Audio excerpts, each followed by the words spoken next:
Câmara de Guaraqueçaba virou caso de polícia. Teve líder do governo registrando boletim de ocorrência acusando a assessora e presidente da Câmara de uma série de crimes. Teve a assessora confirmando em entrevista que agiu com outro vereador e a mando da presidente. E teve presidente interrompendo a entrevista e atacando a imprensa. A polícia militar teve que ser acionada para garantir a segurança e a liberdade de imprensa. Acompanhe a reportagem. Tudo começou com um boletim de ocorrência registrado pelo líder do governo, vereador Alcendino Ferreira Barbosa, o Tchuca da Saúde, onde ele relata à polícia que, após protocolar um requerimento por suspeita de fraude em processos licitatórios da Câmara, a assessora parlamentar Joane Redede da Paz subtraiu documentos da secretaria sem autorização dos edis, levando-os para a residência da presidente da Câmara, vereadora Luciane Teixeira Pereira. O boletim de ocorrência por apropriação indébita, desvio, ação ou omissão dolosa ou culposa, lesão ao erário, dano patrimonial, improbidade administrativa, malambramento e dilapidação de bens foi registrado no dia 25 de setembro. A Rádio TV Guará procurou a assessora parlamentar após o encerramento dos trabalhos na sessão ordinária de terça-feira, dia 3 de outubro. Joane Redede gentilmente concedeu a entrevista. Ela confirmou as acusações feitas pelo vereador e disse que agiu a mando da presidente Luciane.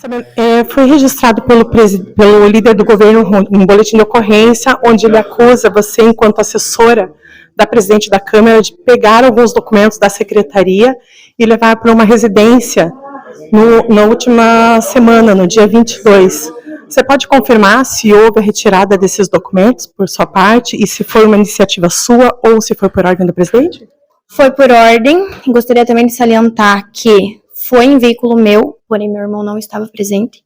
Fui eu, mais um vereador, por ordem da presidente, que é a minha chefe. Sem ser questionada sobre o assunto, a funcionária comissionada menciona o seu irmão. Perguntamos de quem exatamente ela falava e ela se enrolou para responder. Disse, inclusive, que o irmão foi citado numa live que nós, como imprensa, não conseguimos localizar. Você citou o seu irmão, qual irmão seria? É porque, devido a uma live, citou Joane e seu irmão. E ele não estava presente, ele estava até em outro município no dia. Então, ele não era ele quem estava dirigindo, como foi. A senhora tem quantos irmãos? Tenho alguns que residem em Guaraqueçaba, 2. Quando então finalmente questionada, Joane negou a existência de documentos de empresas do seu irmão e cunhada no meio dos materiais por ela retirados da Câmara.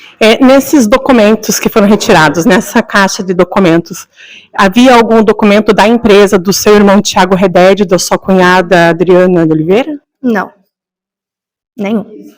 A assessora parlamentar fala que os documentos não foram devolvidos e, orientada pela presidente, ela se recusa a informar para quem foram entregues os documentos públicos.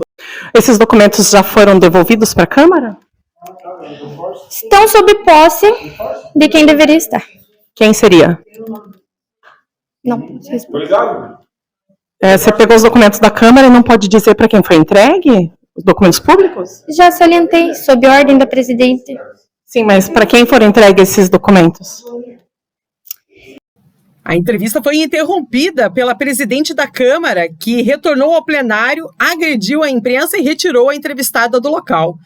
Antes de sair, ela tentou coagir a jornalista, ameaçando registrar boletim de ocorrência. Não está sendo orientada. Não, nós podemos, olha, tentando coibir o trabalho da imprensa, a presidente da Câmara tentando tomar o celular da jornalista. Eu estou com o meu crachá, estou a serviço de um veículo, eu estou fazendo o meu trabalho. Por importunação.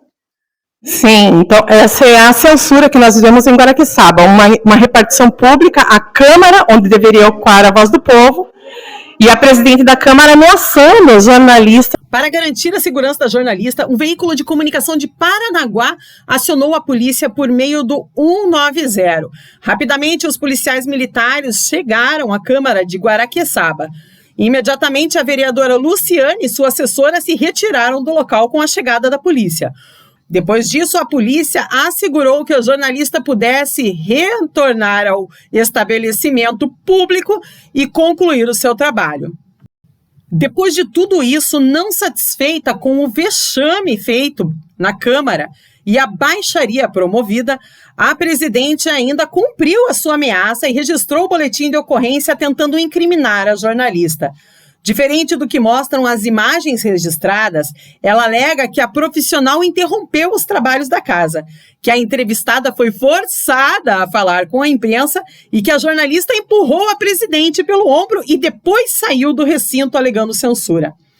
A presidente acrescenta ainda em sua queixa que proíbe a imprensa de fazer imagens dentro da Câmara e que ordenou que a jornalista não permanecesse no prédio público. Este já é o segundo boletim de ocorrência feito pela vereadora Luciane Teixeira e usado para tentar silenciar o único veículo de comunicação da cidade e a profissional conhecida no meio jornalístico como a voz de Guaraqueçaba. Sabe aquele ditado que diz que perguntar não ofende? Pois é, parece que ele não se aplica à Câmara Municipal de Guaraqueçaba, onde alguns têm se mostrado visivelmente ofendidos e incomodados em responder simples perguntas da imprensa, questionamentos da população. Agora a pergunta que fica para você, ouvinte telespectador: será que a presidente da Câmara não poderia estar empregando melhor os recursos públicos? Como, por exemplo, os mais de 100 mil reais gastos em cursos, os mais de 15 mil reais gastos em diárias pessoais da presidente, ou até mesmo 50% do salário que ela prometeu em campanha que faria doação. Será que não poderia ser feita uma parceria com instituições ou até mesmo a contratação de um coach para ter cursos de boas maneiras, controle e inteligência emocional e cursos de gestão básica que ensinem que estabelecimentos públicos e funcionários públicos têm imagem pública, que ensinem que a liberdade de imprensa é assegurada e que a censura prévia fere a Constituição? Outra pergunta é: qual será o posicionamento dos demais vereadores quanto a esses vexames e baixarias que vêm acontecendo dentro da Casa de Leis, promovidos pela própria presidente? E o principal ponto é: quanto tempo ainda levará para que o Poder Legislativo retome o foco em questões importantes como saúde, educação, assistência social, acesso terrestre e marítimo e outras demandas que a população anseia, ao invés de ficar utilizando o tempo da palavra livre para atacar a imprensa e tentar coibir aqueles que estão tentando trabalhar em prol da cidade? Elaine Laufer, a voz de Guaraqueçaba. Você está ouvindo Rádio TV Guará, a primeira e única de Guaraqueçaba. QAP Litoral Notícias, informação com credibilidade.